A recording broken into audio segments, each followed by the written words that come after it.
तो सबसे पहले तो मैं चाहूंगा कि आगे और बात करें, उससे भी पहले हम शास्त्र का संदर्भ लेना आवश्यक समझते हैं। शास्त्रों में क्या कहा गया है अगर कोई देव संपत्ति के साथ चोरी करे तो। बहुत से उदाहरण हैं, सैकड़ों, तो उनको तो नहीं देंगे, उस पर हम अलग से एक लेख लिख देंगे। लेकिन अभी आपको मानव धर्मशास्त्र जो है, जिसे मनुस्मृति कहते हैं लोग, लेकिन जिसमें इसका मूल नाम मानव धर्मशास्त्र है, उसके नवम अध्याय का 280वां श्लोक जो है उसको आपको सुनाता हूं। कोष्ठागारायुधागार देवतागार भेदकान हस्त्यश्वरत हर्तृष्ट हन्यादेव अविचारयन। महाराज मनु का आदेश है, भार्गव ऋषियों का आदेश है, सनातन धर्म के सभी आचार्यों का आदेश है कि खजाने में चोरी करने वाले को, शस्त्रागार में चोरी करने वाले को, हाथी और घोड़े जहां राजा के रहते हैं उनका कोई अपहरण करने वाले को, और देवता के मंदिर में, देवता आगार में, देवालय में किसी भी प्रकार की चोरी करने वाले को हन्याद एव अविचारयन, ये मनु का आदेश है, सनातन धर्म का आदेश है। बिना कुछ और सोचे उसको मृत्युदंड दे देना चाहिए। तो जो भी वहां इस घिनौने चौर कर्म में लिप्त पाया जाए, एक हो, अनेक हो, 20 हो, 50 हो, 2 हो, 4 हो, उन सबको मृत्यु दंड ही दिया जाना चाहिए। यही शास्त्र सम्मत है और धर्म के विषय में शास्त्र की आज्ञा का ही पालन किया जाना चाहिए। याज्ञवल्क ने भी यही कहा है, याज्ञवल्क स्मृति में भी यही कहा गया है, और उसमें आदेश ये है कि ऐसे लोगों को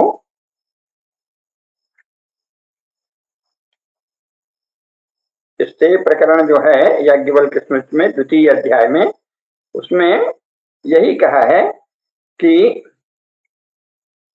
इनको मृत्युदंड मिलना चाहिए। हमारे सभी अन्य स्मृतियों का भी मैं उदाहरण दूंगा बाद में, लेकिन इसको कहा है कि इनको उत्तम दंड देना चाहिए, और उत्तम दंड वही है कि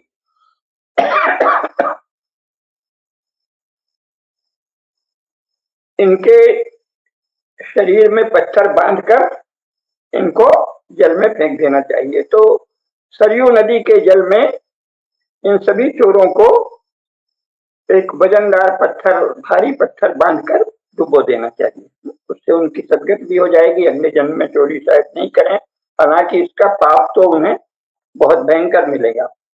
पाप जितना भयंकर है उसमें जो नरक आदि के वर्णन है उनका वर्णन हम फिर अलग से करेंगे, लेकिन अभी मुख्य बात है राजदंड क्या हो, तो ये हमारे यहाँ विधान है।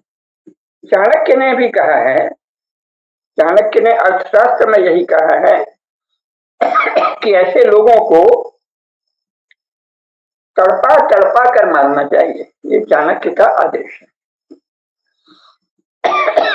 कि शास्त्रों में इनके लिए प्राणदंड की व्यवस्था है और उनको भांति भांति से तड़पा तड़पा कर प्राणदंड देना चाहिए। तो ये शास्त्रीय व्यवस्था है।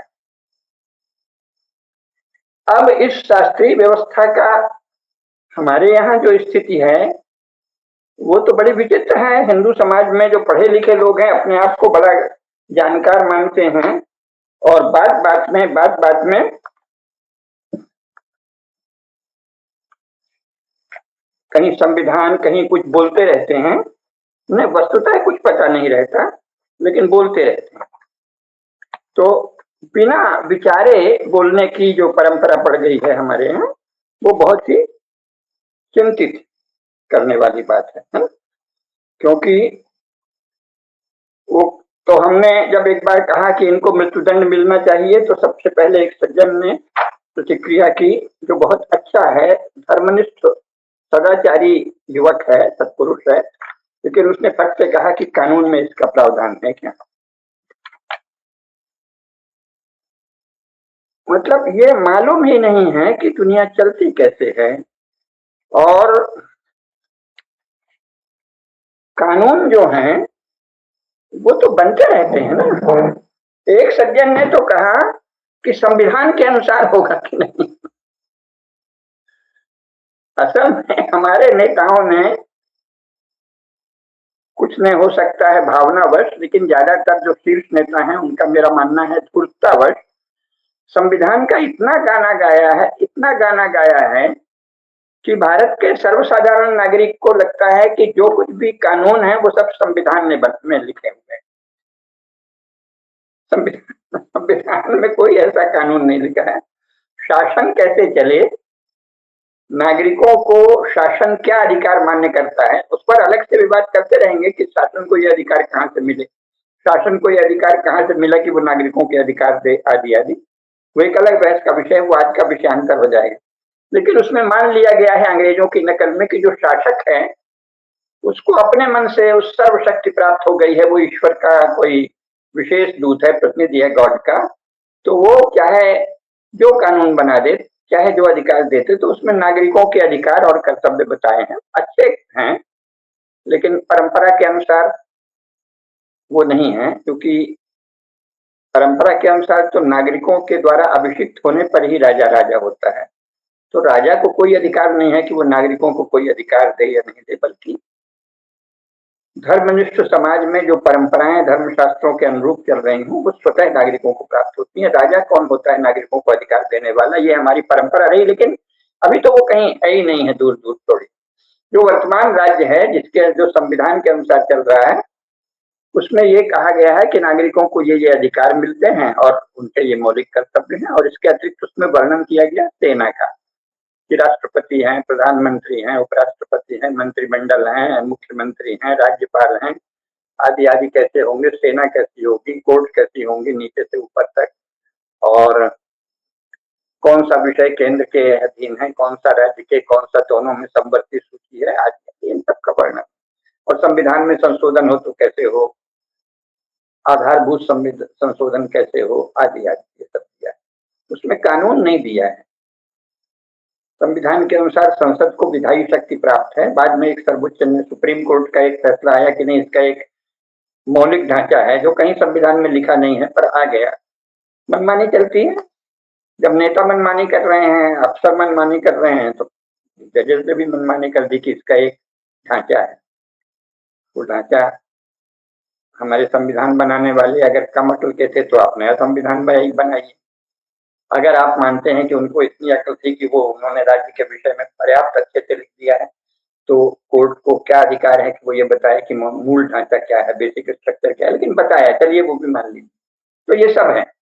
मूल बात ये है कि ये तो कहीं कानून थोड़ी लिखे उसमें कि फौजदारी है, क्रिमिनल प्रोसीजर एक्ट क्या होगा और फौजदारी कानून, दीवानी कानून क्या होंगे, ये नहीं लिखा है। संसद को अधिकार है ये कानून बनाने का। और जब पहली संसद बैठी थी तो अंग्रेजों ने जो कानून बनाए थे उसमें संसद की दूसरी या तीसरी बैठक में जवाहरलाल नेहरू की अध्यक्षता में सर्वसम्मति से संसद ने वैलिडेट कर दिया था, अर्थात उन कानूनों को मान्य कर लिया था जो अंग्रेजों के बनाए कानून चल रहे थे, क्रिमिनल प्रोसीजर एक्ट है ना, और चाहे बाकी जो दीवानी मामलों के एक्ट हैं, जितने भी कानून हैं, भारतीय दंड संहिता, भारतीय आपराधिक दंड संहिता आदि, जो भी कानून अंग्रेजों ने बनाए थे भारत की संसद ने उनको वैलिडेट कर दिया, अर्थात कहा ठीक है यही कानून चलेंगे, फिर हम बदलते रहेंगे। फिर अभी कुछ समय पहले अमित शाह ने जो संसद में बताया था, कुछ कानूनों में भारत सरकार ने भारतीय न्याय संहिता करके बीएनएस संशोधन किए। तो कानून तो संसद बनाती है या संसद पुष्ट करती है किन्हीं कानूनों को। संविधान में कोई कानून इस विषय में जो नागरिकों के जीवन से जुड़े हैं, जो अपराध हैं और जो वाद हैं, जितने प्रकार के वाद हैं, जो सब वस्तुतः अंग्रेजों के पास पहले तो कोई ऐसी व्यवस्थित दंड संहिता और न्याय संहिता थी नहीं, उन्होंने मनुस्मृति से ही दिया है, अब सब लोग जानते हैं, लेकिन पढ़ाया नहीं जाता और उनको भी कृतज्ञता की आदत नहीं है तो उन्होंने बताया नहीं। मनुस्मृति में जो वर्गीकरण किया गया है, कितने प्रकार के वाद होते हैं, उसी का अनुसरण अंग्रेजों ने और अन्य यूरोपियों ने किया है। तो वो अलग बात है, वाद कितने प्रकार के, कितने विषय होते हैं व्यवहार के, और उनमें क्या क्या क्या कानून बनाए गए हैं, वो अलग है, संविधान में नहीं है। एक तो संविधान का जिन सज्जन ने पूछा हमसे कि क्या संविधान में इसकी व्यवस्था है, उनको ये उत्तर हो गया। दूसरे पढ़े लिखे अच्छे देशभक्त धर्मनिष्ठ उत्साही युवक का था कि कानून में इसका प्रावधान है क्या, तो कानून तो भाई रोज बनते हैं और कानून बनाने की सारी शक्ति भारत की माननीय संसद को प्राप्त है इस संविधान के अंतर्गत। जो परंपरा है उसके अनुसार तो कानून बनाने की शक्ति राजा को प्राप्त ही नहीं है। कानून वो है जो परंपरा से चले आ रहे हैं प्रथाएं, राजा को केवल उनके अनुसार निर्णय देना है। हिंदू परंपरा के अनुसार भारत का शासक लागिभर नहीं होता, कानून बनाने का उसे कोई अधिकार प्राप्त नहीं है, उसे केवल जो धर्म परंपराएं हैं, जो कानून कह सकते हैं, उनको उनका पालन करना होता है। वर्णाश्रम धर्म प्रतिपालन, गो ब्राह्मण प्रतिपालन, धर्म रक्षा, न्याय रक्षा, ये राजा का कार्य है। लेकिन अभी जो हमारे अंग्रेजी पढ़े लिखे सब पार्टियों के लोगों ने जो स्वीकार किया है, उसके अनुसार भी कानून तो रोज बनते रहते हैं, तरह तरह के कानून, सैकड़ों पुराने कानून आदरणीय मोदी जी ने रद्द भी कर दिए, जो कि बहुत जरूरी था, कूड़ा कचरा था वो। तो कानून तो कोई समस्या ही नहीं है ना। जब तक एसआईटी जांच कर रही है भगवान श्री रामलला जी के परम पावन मंदिर में किए गए जिन्होंने पाप की, चोरी रूपी पाप की, जो चढ़ावा है उसका जो हरण किया है धन का, उसकी जब तक जांच हो रही है कि कौन कौन उसमें दोषी हैं, उसी बीच संसद बुलाकर एक कानून बन सकता है। तो बनेगा क्यों नहीं? बनेगा इसलिए नहीं कि भारत में कोई भी पार्टी सनातन धर्म की रक्षक नहीं है। आज तक किसी पार्टी ने घोषणा नहीं की है कि हम सनातन धर्म की रक्षा करेंगे।